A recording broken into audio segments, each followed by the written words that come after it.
उजाले उनकी यादों की।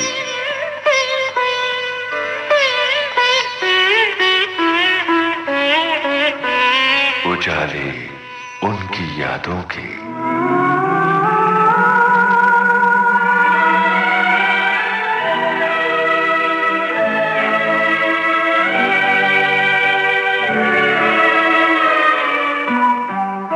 आज की सितारा अभिनेत्री हैं रीमा लागू। इनसे बातचीत की है यूनुस खान ने। रीमा जी, बहुत बहुत स्वागत है विविध भारती के स्टूडियो में। शुक्रिया, इट्स माय प्लेजर एक्चुअली। बोली, कैसा लग रहा है एक बार फिर से रेडियो के स्टूडियो में आके? बहुत अच्छा लग रहा है क्योंकि मैं रेडियो से मेरा नाता बहुत पुराना है। वो नॉस्टैल्जिक मेमोरीज आ रही है। जब when I was a kid, वो उस वक्त मैं प्लेज पढ़ने के लिए रेडियो स्टेशन आती थी। जी जी। मैं जब स्कूल में पढ़ती थी तो पढ़ाई करते वक्त रेडियो के गाने सुनना मेरे लिए जरूरी था। तो अच्छा। कई बार डांट भी खाती थी मम्मी से, बट उस वक्त के बिना का गीतमाला जो हुआ करती थी, या रात के 10 से 10:30 के गाने, या सुबह के क्लासिकल एक बीट आता था जी, जो शायद अभी भी आता होगा। तो एक वक्त रहता था कि जब उस वक्त के लिए मैं घर पे आके वो गाने सुन के वापस जाती थी। ये जो रेडियो का दौर है ये एक बार फिर कहना चाहिए लौट रहा है। Actually you are right, because वो वेव रहती है। जैसे हमारे फिल्मों में कभी फिल्में अच्छी चलती है, कभी बुरी चलती है, वैसे रेडियो का हुआ था। और भी कंपटीशन भी है। फिर भी आजकल मेरे साथ तो ये होता है कि गाड़ी में मैं जब भी ट्रैवल करती हूँ तो रेडियो मेरा हमेशा चलता रहता है। ये फ्रेंड बन गया है रेडियो आज। यानी बचपन से लेके आज तक रेडियो से आपका नाता तो जुड़ा हुआ है, बिल्कुल। लेकिन अभिनय से आपका नाता कैसे शुरू हुआ था? वो भी शायद बचपन से ही है। मेरी mummy Mandakini, she is from theatre. उन्होंने थिएटर से शुरुआत की थी, तो उनके साथ मैं जाया करती थी।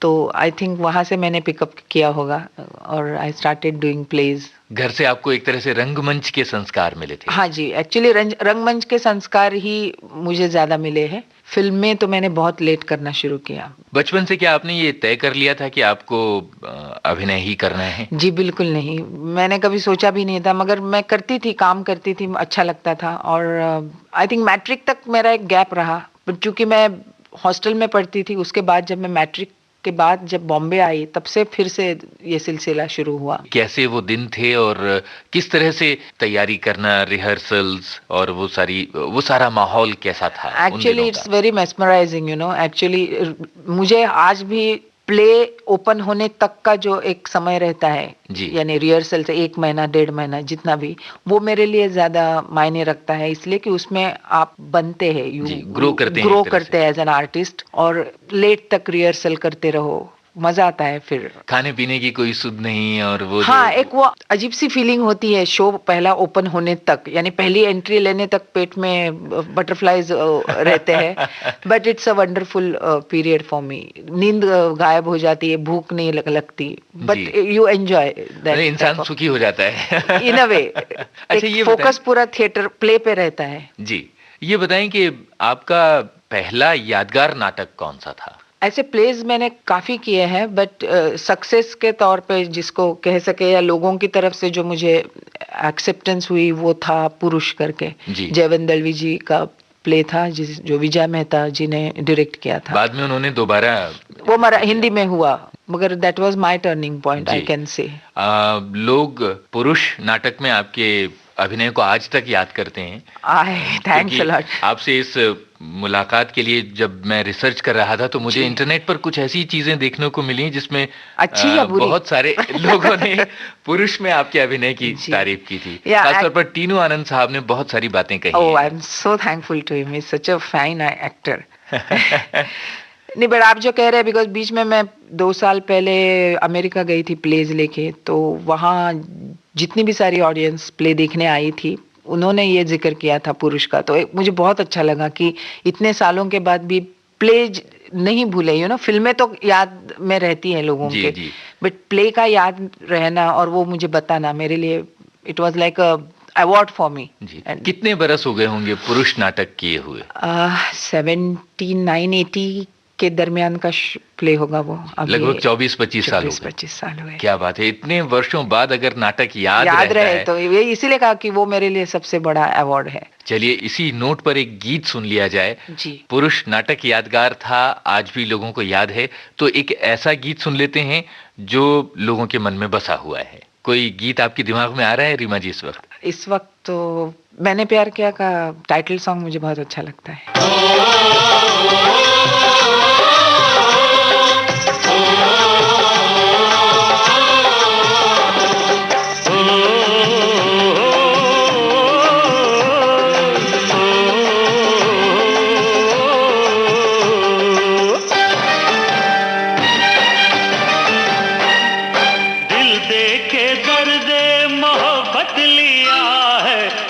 समझ के ये सौदा किया है मैंने, ओ मैंने कि मैंने प्यार किया प्यार किया प्यार किया है मैंने, प्यार किया प्यार किया प्यार किया है। दिल दे के दर्द मोहब्बत लिया है, सोच समझ के ये सौदा किया है मैंने, प्यार किया प्यार किया प्यार किया है मैंने, प्यार किया प्यार किया प्यार किया है।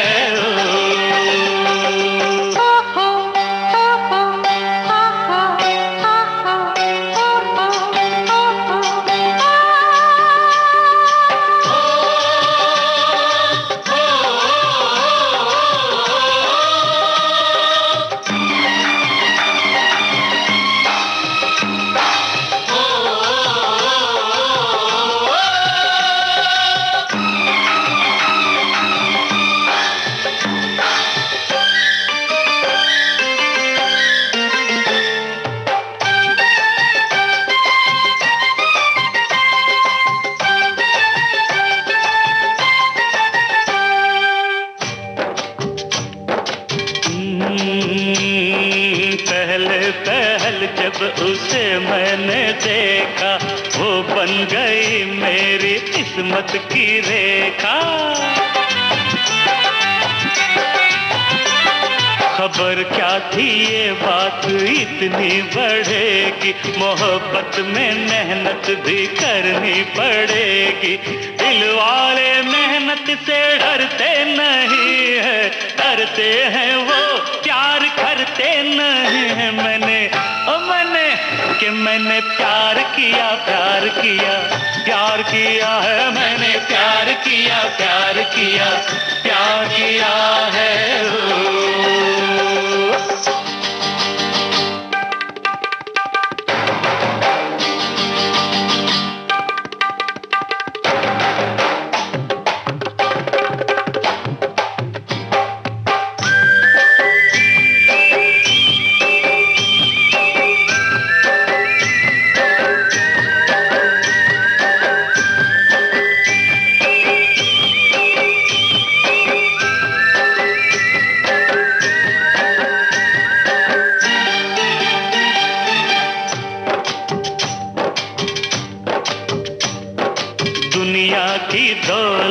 ठुकरा चुका हूँ, जुल्फों की छाँव में आकर रुका हूँ। ये छाँव मेरी है मेरी रहेगी, जो मैं कहूँगा वो दुनिया कहेगी। ये चांद सूरज भी छोड़े चमकना, मुश्किल है मेरे इरादे बदलना। मैंने कि मैंने प्यार किया प्यार किया प्यार किया है मैंने, प्यार किया प्यार किया प्यार किया है।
रीमा जी, वैसे तो जो हिंदी दर्शक हैं उन्होंने आपको, मेरा ख्याल है कि मैंने प्यार किया इस फिल्म से पहचाना।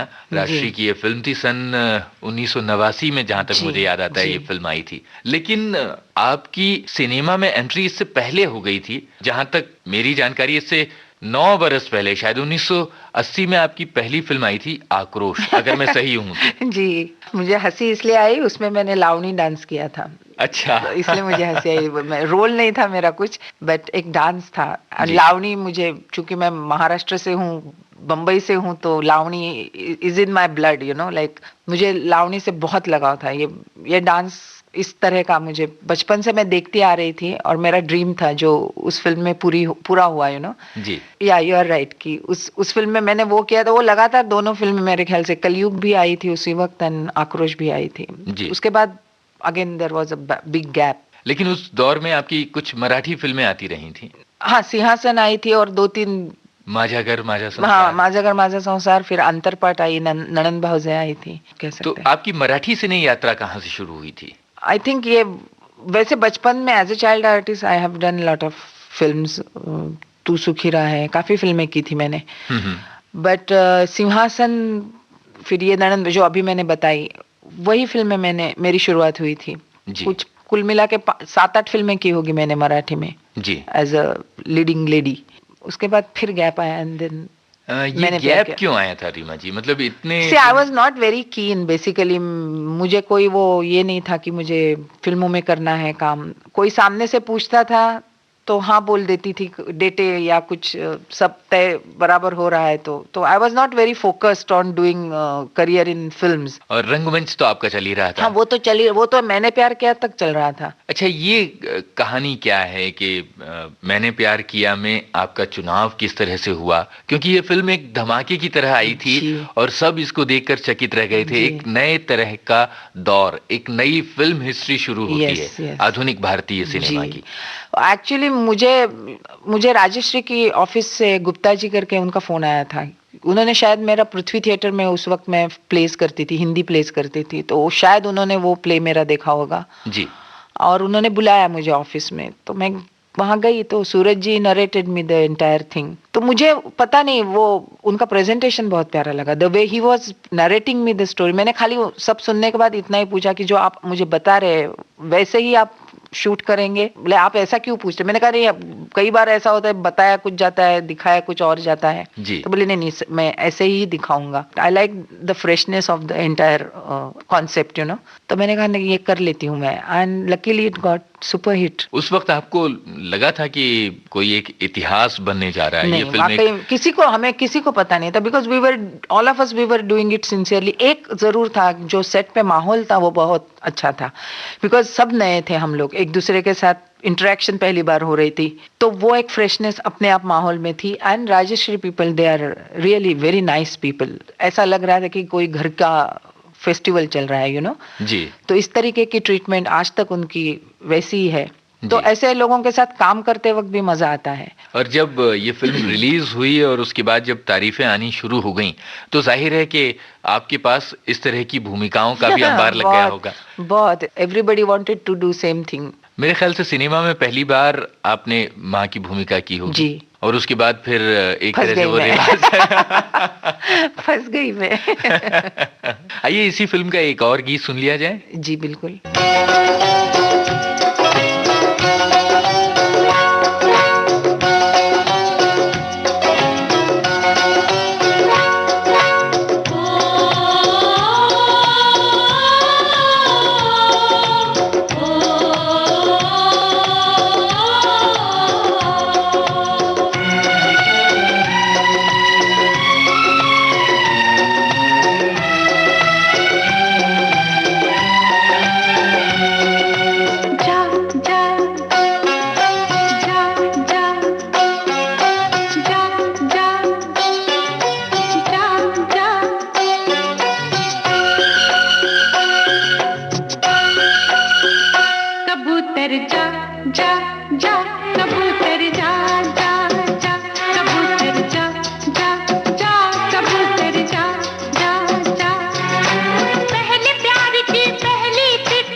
रीमा जी, बात ये चल रही थी, आपने बड़ी मजेदार बात कही, मजाक में ही कही कि माँ की भूमिकाएं करने के साथ एक तरह से आप जैसे फंस सी गई।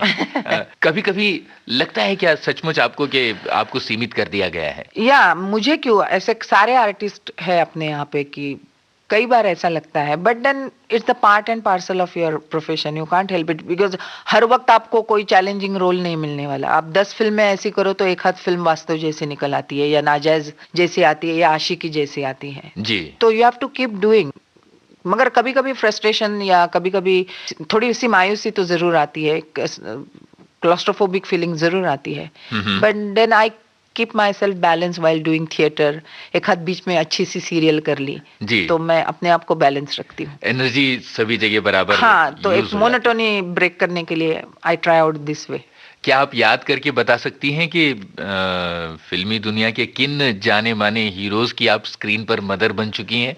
सलमान खान, आपको पता होगा, मैं तो भूल अजय गई। देवगन, शाहरुख खान। आई थिंक गांधारी की तरह हो रहा है मेरा भी। मुझे लगता है I think I have worked almost with, अभी ये नए जनरेशन के साथ तो नहीं किया है, बट उस वक्त जब मैंने काम शुरू किया था उस वक्त सारे हीरोज के साथ शायद किया है मैंने काम। जी, कैसा लगता है? कहना चाहिए सलमान खान की शुरुआत आपके साथ हुई थी, उसके बाद लगातार कितने सारे ऐसे हैं, मुझे याद आ रहा है विजय पथ में, उसके बाद फिर आगे आशिकी जी, और आगे भी अगर देखा जाए लगातार एक तरह से एक सिलसिला है। हाल ही में एक बार फिर आप शाहरुख खान की मदर बनी थी कल हो ना हो में। जी, तो वो एक लगातार सिलसिला है। आपको क्या लगता है कि ये जो ताजगी है कहाँ से लाती हैं आप अपनी भूमिकाओं में? Thanks for the compliment, but I think बीच बीच में थोड़ी गैप लेना जरूरी है हर एक आर्टिस्ट को। वो शायद मैंने किया, बिकॉज यू गेट टायर्ड, एक ही ढांचे में आप काम करते रहो सुबह से लेकर रात तक, तो और कुछ पता नहीं चलता आपके इर्द गिर्द क्या हो रहा है। तो ये करना जरूरी है आर्टिस्ट के लिए, बीच बीच में थोड़ी गैप ले।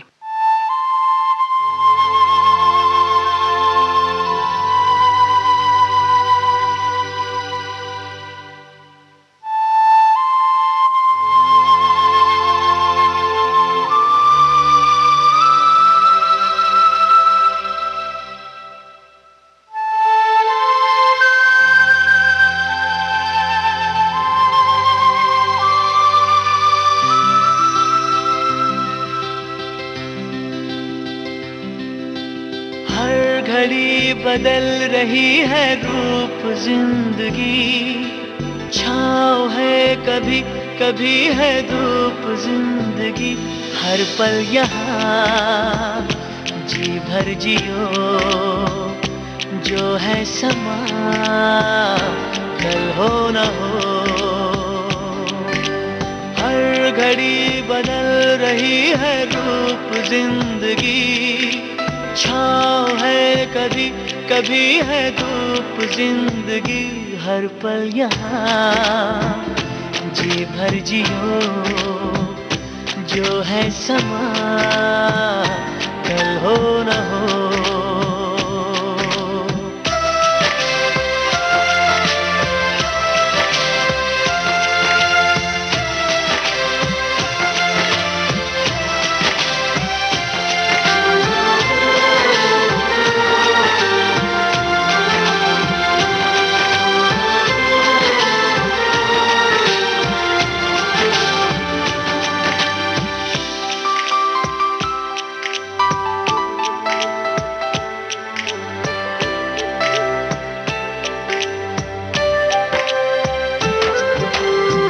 चाहे जो तुम्हें पूरे दिल से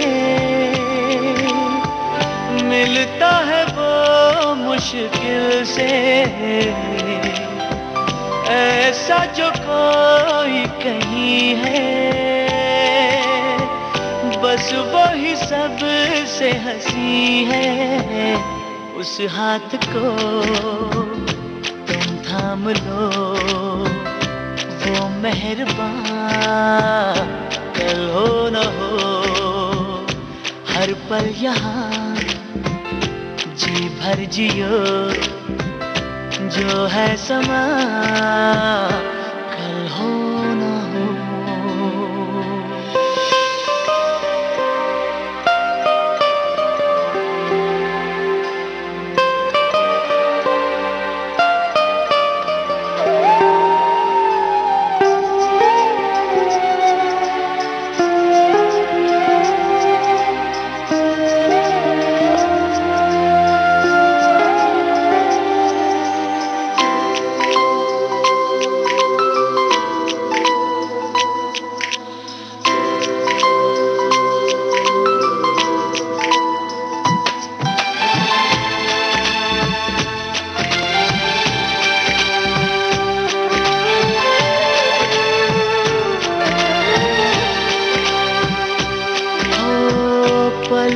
के लेके साए,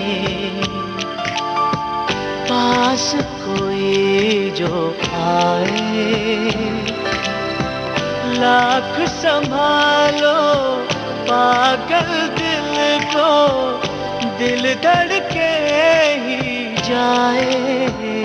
पर सोच लो इस पल है जो वो दास्तां कल हो न हो। हर घड़ी बदल रही है रूप जिंदगी, छाँव है कभी कभी है धूप जिंदगी। हर पल यहाँ जी भर जियो, जो है समा कल हो न हो। हर पल यहाँ जी भर जियो, जो है समा कल हो न हो।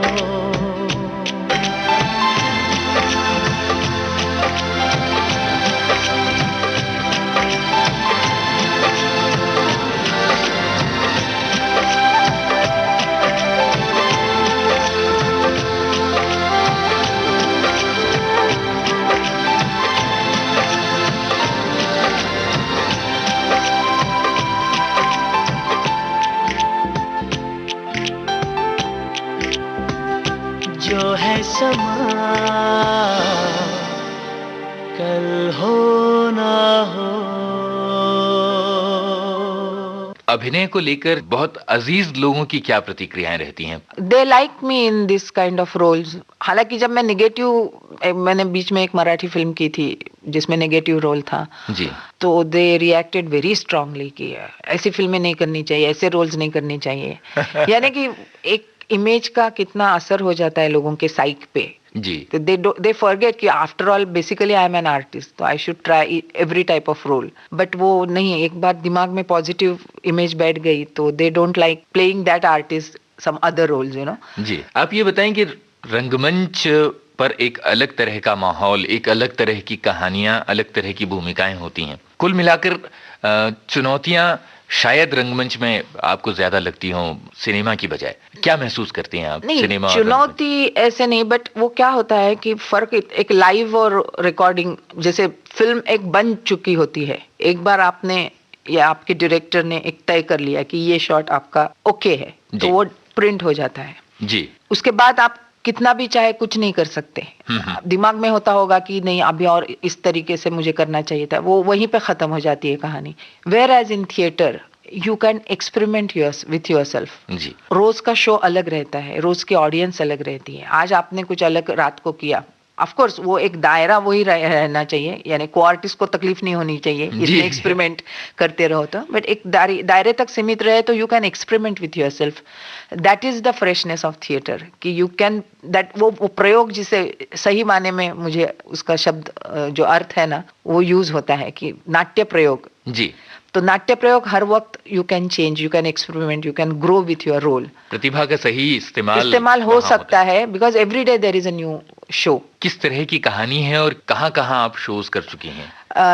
It's a very social play, undercurrent उसका सीरियस है बट ऊपरी तौर पे इट्स अ कॉमेडी, बट बहुत प्यारा लिखा है। उसकी स्टोरी तो नहीं बताऊंगी बिकॉज आप देखने जरूर आइएगा। शोज कई जगह हम कर चुके हैं, मस्कत कर चुके हैं, कलकत्ता जहाँ पे बहुत अच्छा ऑडियंस मिला हमें, इंदौर कर चुके हैं, बाहर गाम काफी जगह पे हम लोगों ने किया है, गुजरात साइड में काफी शोज किए हैं जी, बॉम्बे में कर चुके हैं। रीमा जी, कैसा लगता है जब भारत के बाहर प्लेज लेके जाते हैं और अच्छा रिस्पांस मिलता है? बहुत अच्छा लगता है बिकॉज मुझे ऐसे लगा कि वहाँ की जो ऑडियंस है जो यहाँ से ही निकल के वहाँ सेटल हुई है, तो यहाँ जब थी वो उस वक्त काफी प्लेस देखते होंगे बिकॉज बॉम्बे में प्ले इतने मिलते हैं देखने, तो जो वहाँ आप महसूस करते मिस करते हैं तो वहाँ पे उनको जब हम प्ले देखने लेके जाते हैं तो वो जो थिएटर के ऑडियंस है उनको बहुत अच्छा लगता है। और सही मायने में वो देखने आती है, कहाँ दूर दूर से ट्रैवल करके आती है and they enjoy watching good place, no doubt.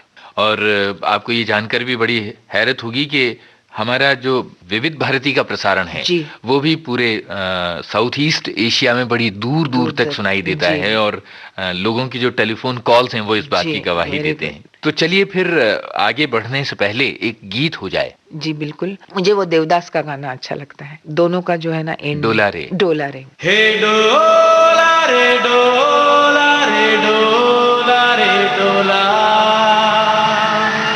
हे डोला रे।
आज की सितारा अभिनेत्री आपसे मुखातिब हैं रीमा लागू।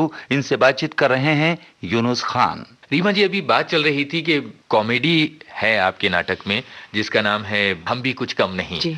मैं ये जानना चाहता हूँ कि जो गंभीर भूमिकाएं हैं वो आपको ज्यादा पसंद हैं या कॉमेडी? मुझे तो कॉमेडी में करने में बड़ा मजा आता है, हंसने हंसाने में बड़ा मजा आता है। सीरियस में थोड़ी तकलीफ होती है दिमाग को, but comedy is more difficult I feel. लोगों को हंसाना इतनी आसान बात नहीं है, रुलाना मेरे ख्याल से आसान बात है। बट सीरियस भी वास्तव जैसे रोल है जो एक गंभीरता से अगर आप करें तो उसका इम्पैक्ट भी बहुत काफी दिन तक लोगों के दिमाग पे बसा रहता है। तो कैसे वास्तव के रोल के लिए आपने अपने आप को तैयार किया था? मैंने कुछ तैयार नहीं किया अपने आप को, बिकॉज एक तो फर्स्ट ऑफ ऑल मुझे डिटेल में पता नहीं था कि ये रोल क्या है, बिकॉज महेश के साथ मैं कभी ये सवाल ही पूछती नहीं हूँ। एक भरोसा है, एक ट्यूनिंग है हम दोनों की। whenever he offers me a role I do it। तो एक दिन पहले मुझे पता चलता है कि कल ये आपको सीन करना है, तो ऐसे कोई तैयारी थी नहीं। एक सीन करते वक्त पता चलता है कि अच्छा इस ट्रैक पे आप जा रहे हैं। एंड वास्तव का रोल करने में मुझे बड़ा आसान रहा, क्योंकि मेरा जो बचपन था वो ऐसे ही लोकेलिटीज में, नॉट एकदम चाल सी बट उससे थोड़ा बढ़ के, but I was familiar with this type of atmosphere. To portray this kind of atmosphere was not very difficult for me. मैंने देख चुकी थी मैं जहाँ रह रही थी, तो कि ऐसे माहौल में कैसे लोग बड़े होते हैं, या जो प्रिंसिपल्स उस औरत के दिखाए थे वो थोड़े सीन के पहले तैयारी कर लेती थी मैं, थ्रू डायलॉग्स ओनली। जब पूरी फिल्म तैयार हुई और वो रोल अपने आप में एक बुलंदी के साथ एक सशक्त तरीके से निकला बाहर आया, तो कैसा लगा? अच्छा लगा, बिकॉज एक तो मुझे अभी तक ना फिल्मों का, जैसे थिएटर में एक स्क्रिप्ट हमें पता होती है बिगिनिंग से लेके एंड तक, ये स्क्रिप्ट है, ये रोल का ग्राफ है, वैसे फिल्मों में नहीं होता, बिट्स में समझ में आता है। तो बहुत ऐसे कम लोग हैं जो पूरा सिनेरियो आपको बताते हैं। उस जी। वक्त पता चलता है, बट कई बार ऐसे होता है कि नहीं, वो सीन बाय सीन आपको पता चलता है।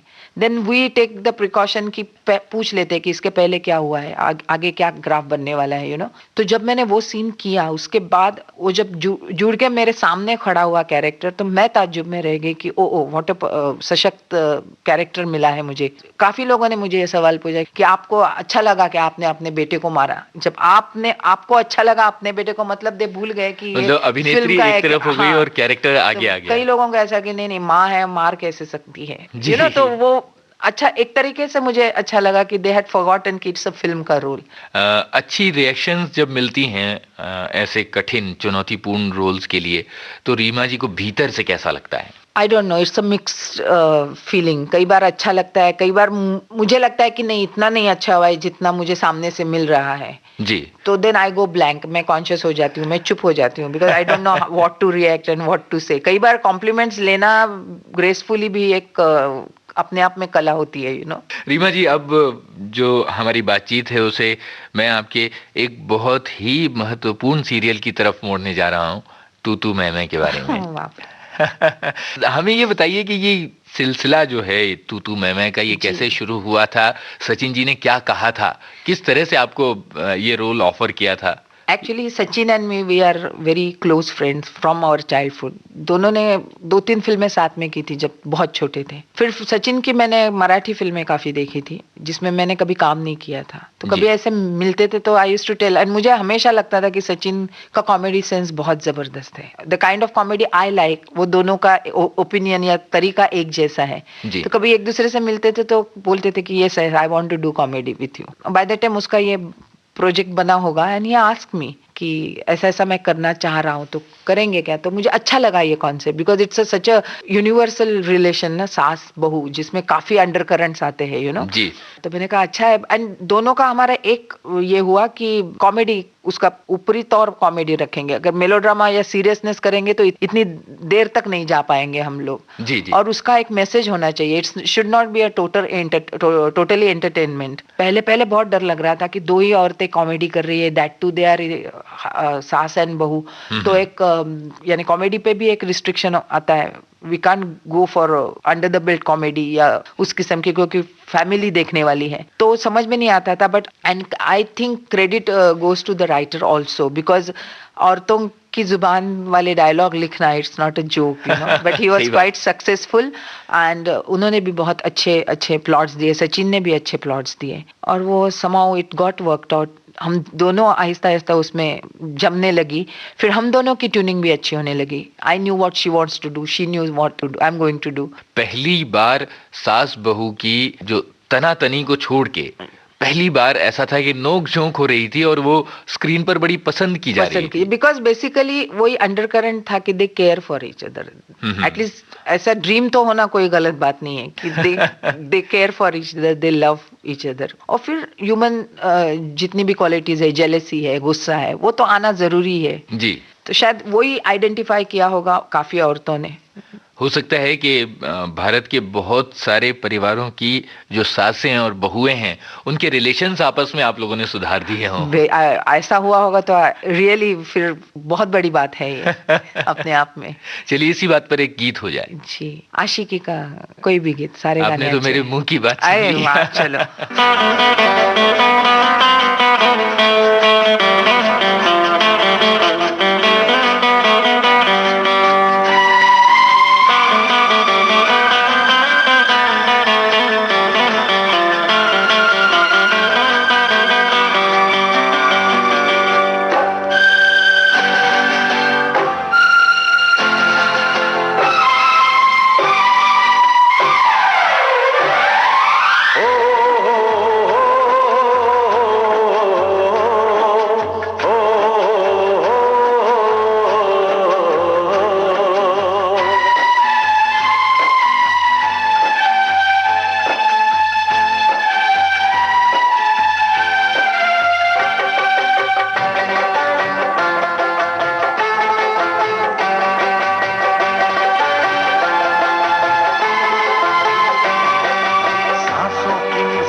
सनम चाहिए आशिकी के लिए,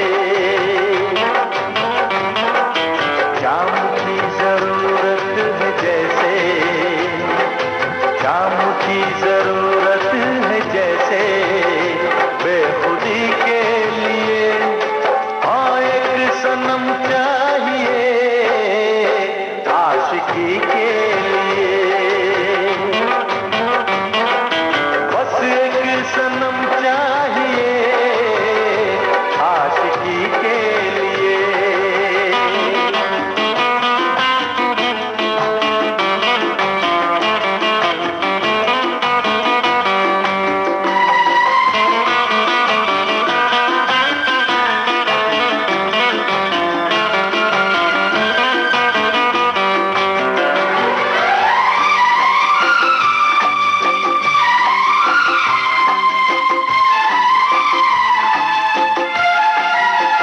वक्त के हाथों में सबकी तकदीरें हैं,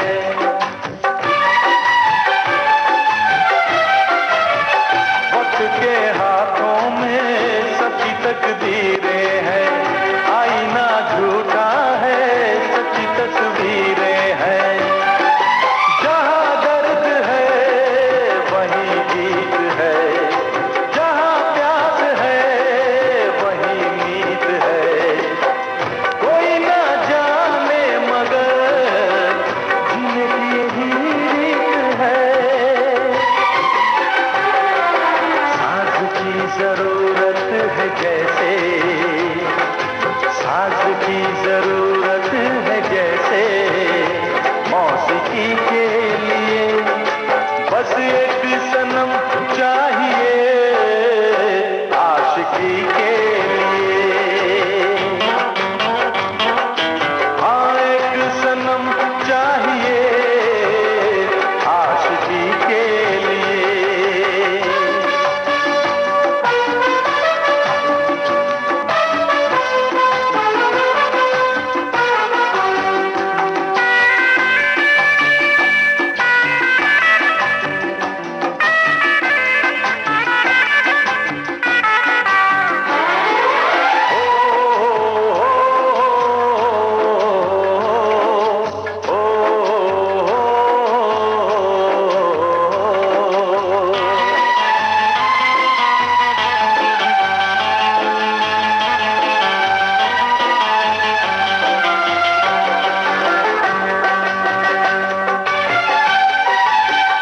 मंजिलें हासिल हैं फिर भी एक दूरी है,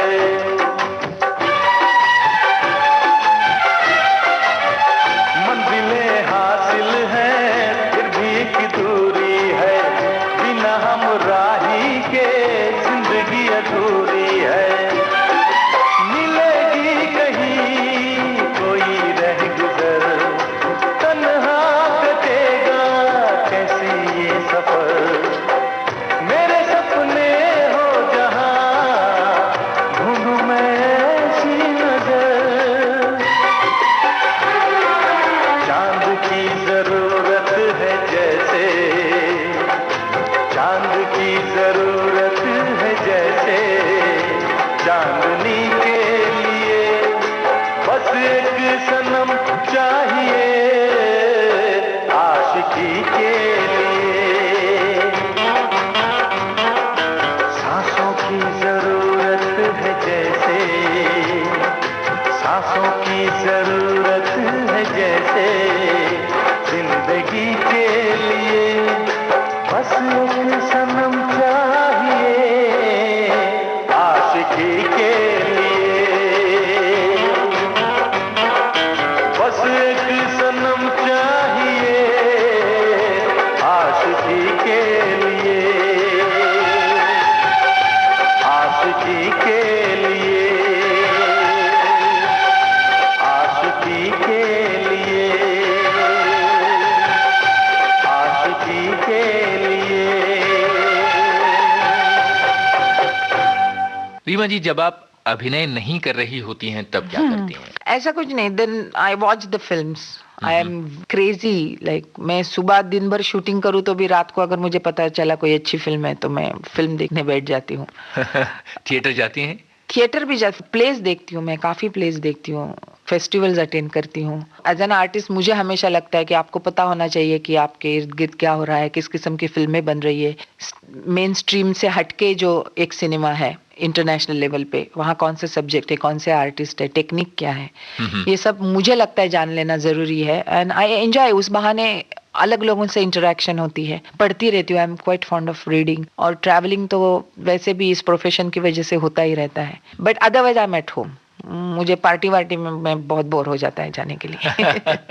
अच्छा, आपने बताया कि आपको अंतर्राष्ट्रीय स्तर की जो फिल्में हैं वो देखना अच्छा लगता है। जी। अंतर्राष्ट्रीय स्तर के कौन से कलाकार आपके आदर्श रहे हैं, आपके मन के करीब? आदर्श नहीं, मैं हाँ मन के करीब ऐसे, Ingrid Bergman is my, I am a great fan of that actress. ऐसे काफी आर्टिस्ट है जो बॉलीवुड के भी कितने लोग हैं कि जिनकी फिल्में मैं बार बार देखती रहती हूँ। बलराज साहनी जी है, महमूद जी है। मुझे फिल्में शौक इसलिए कि I can watch those films again and again. Roman holiday है, कितनी बार भी देखूं जी भरता नहीं है। जी। तो एंड इंटरनेशनल लेवल पे अभी नई नई अच्छी अच्छी फिल्में बन रही है। तो और रंगमंच पर आपके पसंदीदा कलाकार कौन रहे हैं, पुराने जमाने से लेके अब तक, आप अगर चुन के बताएं तो? सतीश दुभाषी करके थे जिनके साथ मैंने काफी प्लेज भी किए, फिल्में भी की। देन डॉक्टर लागू, श्रीराम लागू है जो मेरे बहुत ही आइडियल है थिएटर पर्सनालिटी। फिर उत्पल दत्त जी का मैंने एक प्ले मुझे थोड़ा देखने मिला था।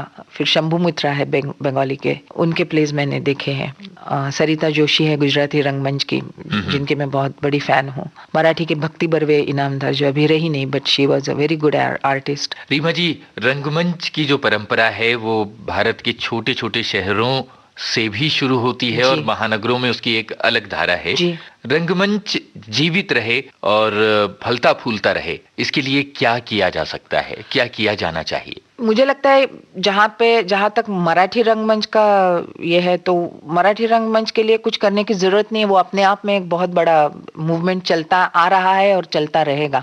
हाँ, उसमें वेव्स आती है। अभी हिंदी के लिए भी अच्छे दिन आ रहे हैं, इसलिए मैं बोल रही हूँ कि काफी अच्छे आर्टिस्ट जो हिंदी बड़े पर्दे पे छाए हुए हैं, जो अपना एक स्थान बना चुके हैं, वो लोग वापस हिंदी थिएटर करना चाह रहे हैं। एंड काफी लोगों ने, काफी जाने माने आर्टिस्ट ने किया भी है। तो this is a good sign for Hindi रंगमंच, क्योंकि हिंदी का वही प्रॉब्लम होता है कि रंगमंच अवेलेबल नहीं है। बॉम्बे में थिएटर्स की कमी है हिंदी प्लेस के लिए।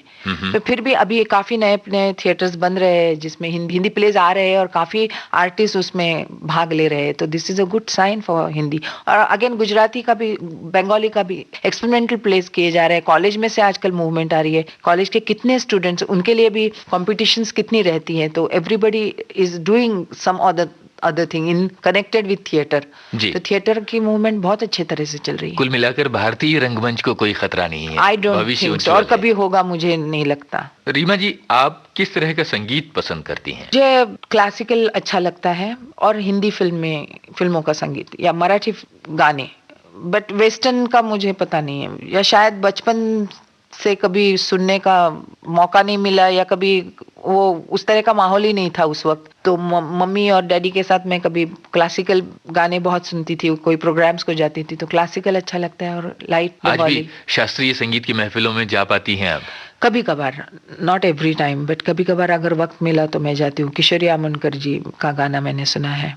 देन वीणा सहस्त्रबुद्धे जी मुझे अच्छी लगती है, और देवकी पंडित है। काफी आर्टिस्ट जो बहुत मशहूर है, उनके गाने। भीमसेन जोशी का मैंने गाना सुना है जो मुझे बहुत ही, यानी वो एक प्रेरणा मिलती है उनका गाना सुनो। उनकी जो आवाज है ना, उससे अंदर हो जाता है and you get the strength. बिल्कुल भारतीय संगीत का गंधर्व सुर है वो। जी बिल्कुल, मैं बहुत आवाज की उनकी तारीफ करती हूँ।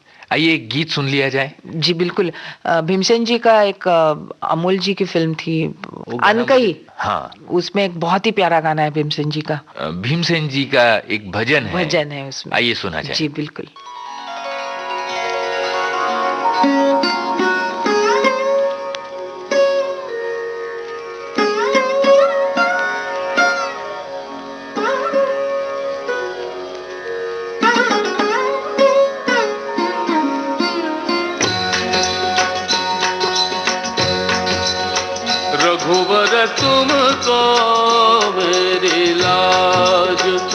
रघुवर तुमको मेरी लाज।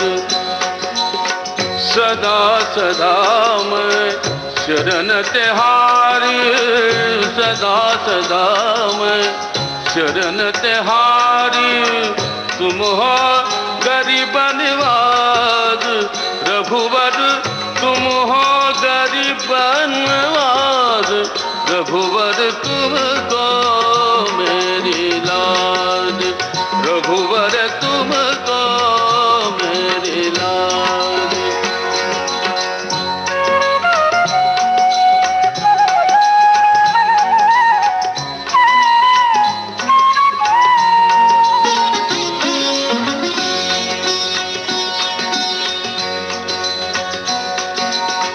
पतित उद्धारण बिरद तिहारो, पतित उद्धारण बिरद तिहारो। श्रवण न सुनी आवाज, पतित उद्धारण बिरद तिहारो। श्रवण न सुनी आवाज। हूँ तो पतित पुरातन करिर, हूँ तो पतित पुरातन करिर। पार उतारो जहाज रघुवर, पार उतारो जहाज रघुवर तुमको मेरी लाज। रघुवर तुमको मेरी लाज।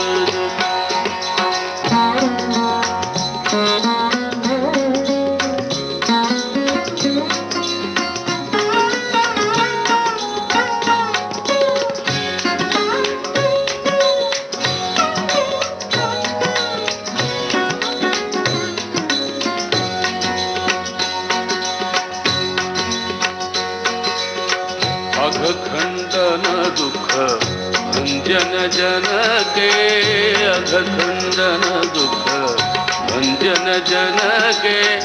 यही तिहारों का अघखंडन दुख भंजन जन के, अघखंडन दुख भंजन जन के। यही तिहारों का रघुवर, यही तिहारों काज। तुलसीदास पर कृपा कीज, तुलसीदास पर तुलसीदास पर, तुलसीदास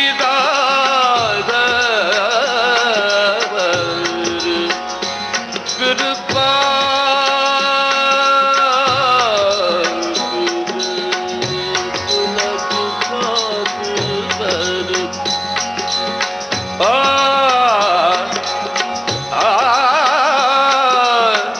तुलसीदास पर कृपा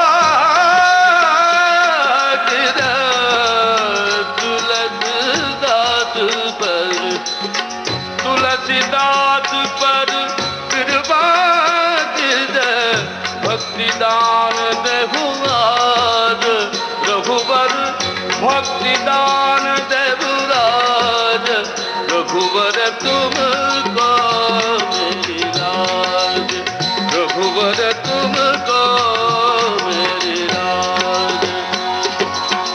सदा सदा मैं शरण तिहारी, सदा सदा मैं शरण तिहारी, सदा सदा मैं शरण तिहारी।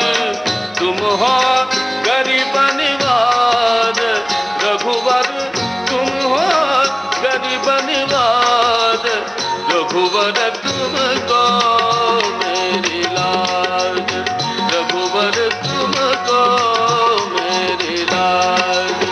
रघुवर तुमको मेरी लाज। रघुवर तुमको मेरी लाज। रघुवर तुमको मेरी लाज। रघुवर तुमको मेरी लाज।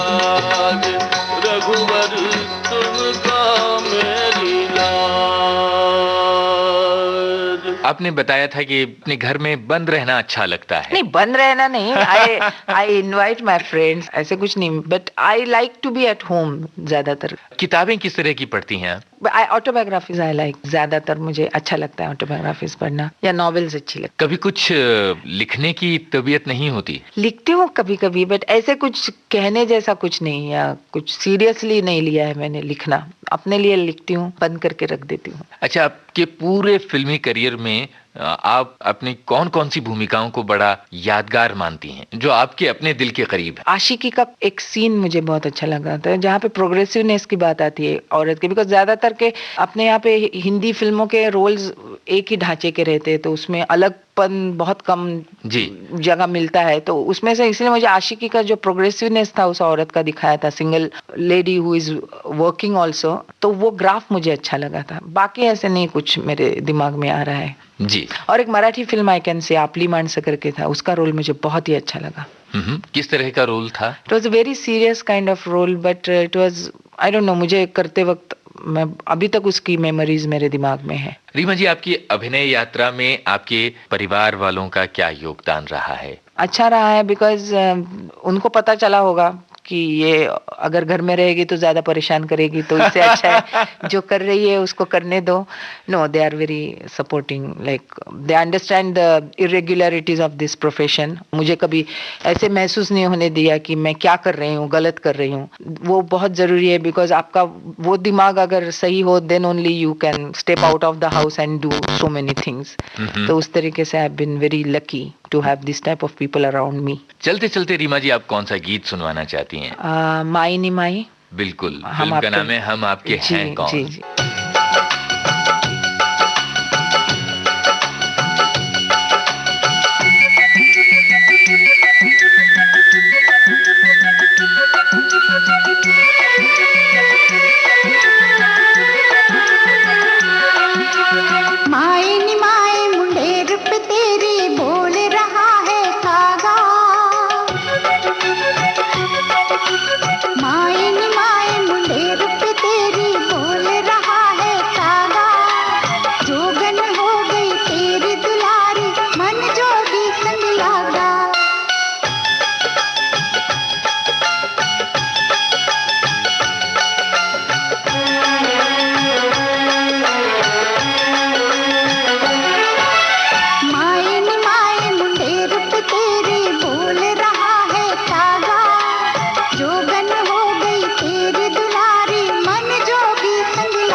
चलते चलते हमारे श्रोताओं से क्या कहना चाहती हैं आप, अपने मन की बात? क्या कहूँ, मुझे अच्छा लगा है यहाँ आपसे बात करने में। अच्छा लगता है क्योंकि आप है तो हम है, आप हमारी ऊर्जा है, एनर्जी है। Wish you all the best. फिलहाल रीमा जी को हम बहुत बहुत धन्यवाद दे रहे हैं विविध भारती के स्टूडियो में आने का। बहुत बहुत शुक्रिया। नमस्कार। नमस्कार। तो ये थी बातचीत अभिनेत्री रीमा लागू से यूनुस खान की।